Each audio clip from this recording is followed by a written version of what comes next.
temas también, ¿eh? Sí, señor. Y te proponía repasar lo de la Corte ya incluso en el siguiente bloque, Sí, probablemente. vamos a después De de hecho, eso. ya estuvieron nuestros compañeros de tarea muy Claro. atentos y abordando lo que acontecía en Ujú. esta sesión de la Corte Suprema de Justicia, Claro. como te decía, es muy importante. Ajá. Bueno, vamos a retomar nuestro interés con respecto a este caso. Ayer veíamos, y de hecho estábamos siguiendo publicaciones de la Defensoría Pública. Buenas tardes, doctor, antes que nada, ¿cómo está? ¿Qué tal? ¿Cómo les va? Muy buenas tardes. Bueno, ya estamos en comunicación con el doctor Carlos Carlos Arce Arce Letelier Letelier, exacto. y concretamente queríamos hablarle acerca de uno de sus procesos, en este caso a partir de lo que le tocó. Que revirtieron una Sí, condena, ¿eh? revirtieron una condena en este caso y hablaban del incumplimiento de los pasos procesales y bueno, las consecuencias que esto tiene, ¿verdad? Recuérdenos, por favor, qué fue lo que pasó con este ciudadano, con este joven compatriota que fue condenado por hurto agravado, creo que fue. Y finalmente se anuló la condena y está libre, pero estuvo Pero 5 llegó. años encerrado en la cárcel. Bríndenos detalles y antecedentes, por favor, abogado. Gracias, muy buenas tardes. Sí, tengo entendido que ustedes están requiriendo sobre el caso de Gregorio El Maldonado. mismo, el Exacto. mismo, el mismo. Bien, bien, la cuestión es la siguiente.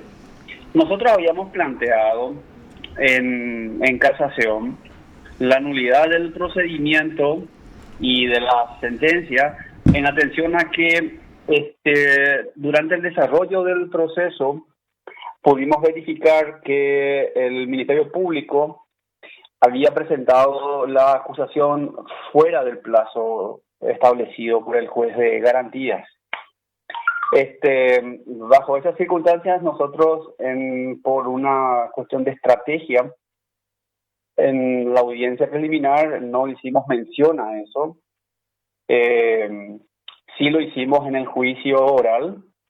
El Tribunal de Juicio Oral decidió no hacer lugar a nuestro pedido de nulidad y prosiguió con el juicio y terminó condenando al acusado, no recuerdo bien, creo que fueron a 10 años de pena privativa de libertad. Posteriormente se presentó el recurso de apelación especial, haciendo mención también al mismo vicio que habíamos observado nosotros en la etapa de juicio oral de los incidentes, y el Tribunal de Apelaciones confirmó la sentencia. Bajo esos presupuestos, nosotros presentamos el recurso de casación en atención justamente a que consideramos que había sido violados derechos constitucionales en relación al debido proceso y al derecho a la defensa y al tener una respuesta en un plazo razonable. La Corte estableció, con el mismo criterio que venía sosteniendo en sus fallos anteriores, que la presentación extemporánea de la acusación causa la nulidad del procedimiento y por qué se eleva la causa a juicio oral y público con una acusación presentada fuera de plazo. Lo interesante, en todo caso, de este caso en particular, que cambia la posición de la Corte Suprema, es que a diferencia de las anteriores resoluciones que disponía, la nulidad del procedimiento y ordenaba que se retrotraiga el proceso a la etapa correspondiente, que sería la audiencia preliminar, para que el juez le dé el trámite del artículo 139, que establece cuando que el Ministerio Público no acusa en la fecha fijada, se elevará los antecedentes al fiscal general para que disponga lo que corresponda, ¿verdad? Entonces la Corte estableció que esa omisión por parte del juez de garantía de no darle el trámite establecido en el artículo 139 causaba una ruptura, un quebrantamiento formal del procedimiento, al elevar la causa a juicio oral y público por una presentación extemporánea de acusación, y eso causaba la nulidad de todo el procedimiento. Y teniendo en cuenta lo establecido en el artículo 171, en congruencia con lo dispuesto en el artículo 12 del Código Procesal Penal, había una imposibilidad de retrotraer el procedimiento a una etapa anterior con serios desventajas para el justiciable, y es por eso que declaraba la nulidad del procedimiento, la extinción de la acción y el sobreseimiento definitivo del acusado. Eso fue lo más importante que establece la Corte en esa resolución, y además que hace una comparación que la presentación extemporánea por parte del Ministerio Público de la acusación en la fecha fijada por el juez rompe el debido proceso porque viola el plazo razonable. Y eso es muy importante porque la Corte establece en esa resolución que los plazos internos del proceso también están digamos, precautelados por el plazo razonable. No sé si me entendieron. Sí, perfectamente. Y bueno, y ahora ¿qué ocurre con este ciudadano al que ustedes le representaron de manera tan magnífica? ¿Él puede accionar contra el Estado por los años que estuvo encerrado, estuvo en prisión? Sí, seguramente tiene la acción para entablar una demanda con respecto a daños y perjuicios que pudiesen haber ocasionado la privación de libertad. Claro. Él está en libertad desde el 19,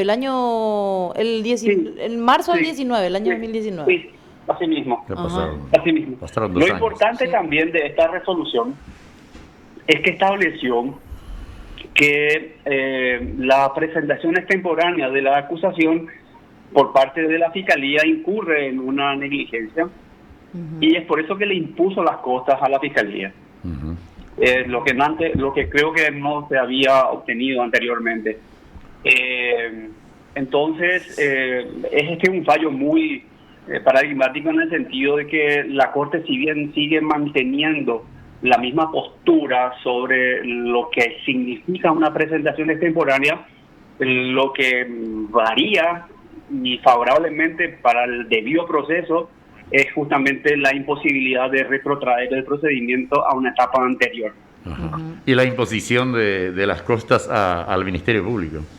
Sí, claro, si bien eso es accesorio, lo importante es justamente que la Corte cambia de postura y dice, ya no podemos volver atrás, acá le damos el corte, extinguimos la acción y ordenamos el sobreseimiento definitivo. Más allá de la rigidez de la normativa, del esquema jurídico que nos rige acá en Paraguay, está también el lado humano de un ciudadano afectado por este tipo de hechos. Aunque su indigencia no lo faculte a tornarse un delincuente, muchas veces vale para tratar de ilustrar un poco el caso a la ciudadanía. Este era un hombre que tenía, creo que, la madre postrada, de una familia de condición social muy precaria, y que se vio involucrado en un hecho punible que al final fue declarado extinguido en la causa por la Corte, y no se probó siquiera, parece, la existencia del delito que se le atribuía a este señor. Recuérdenos ese lado, por favor, fiscal, defensor. Sí, tengo entendido, porque existen unos documentos dentro de lo que es el expediente judicial sobre un estudio socioambiental que se le hizo a la familia de este muchacho, y efectivamente sí, era una familia disociada y bastante precaria en el sentido sobre ingresos, una familia muy pobre, y lamentablemente esas situaciones nosotros por lo general vemos que conllevan a estar en una zona muy vulnerable y muy pegada al delito, ¿verdad? Y a la falta de contención, etcétera, eso puede eventualmente, porque nosotros lo vemos casi siempre, suele conllevar de la mano conductas delictuales. Claro, y él era creo que el único sostén de esa familia, ¿eh? Creo que tenía un hermano también, no estoy seguro si era él, creo que tenía un hermano que también era el sostén de la familia. Claro. No recuerdo muy bien, Bueno, porque eso fue hace... por eso nos llamó la atención eso. Y no recuerdo si ni qué fue lo que robó, a qué asaltó, qué se llevó con él, si es que hubo en realidad eso.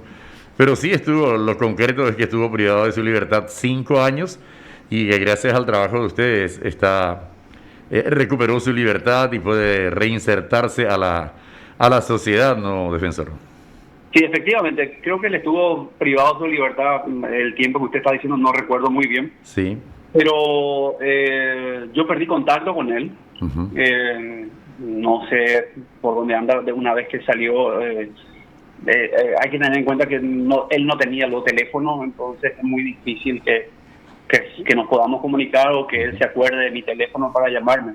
Claro. Pero lo importante de todo esto es que la Corte reencauzó un procedimiento que estaba, digamos, equivocado en el sentido de haberse consentido la violación de garantías constitucionales, a pesar de que nosotros en 2 oportunidades las denunciamos en las instancias correspondientes. Ujú. Y sentó un antecedente muy importante, ya no se puede volver atrás. Eso es lo más importante de este fallo de la Corte. Básicamente es que la imposibilidad de retrotraer el procedimiento a etapas anteriores que puedan eventualmente perjudicar los intereses procesales del acusado y sobre todo que los plazos internos del proceso también están sujetos al plazo razonable establecido en lo que es la Constitución y al Pacto de San José de Costa Rica. Finalmente, ¿cómo están trabajando ustedes a nivel de recursos en la Defensoría Pública, en la defensa pública? ¿Son suficientes los defensores, el número digo, para cubrir? Porque en realidad acá hay muchos sectores de bajos ingresos que no pueden afrontar normalmente un proceso judicial en contra. Sabemos la mayoría, la situación de la mayoría o de la mayor parte de la población paraguaya, ¿no? ¿Cómo están ustedes? ¿Están llegando a todos los rincones del país o falta todavía para que el trabajo sea más eficiente aún?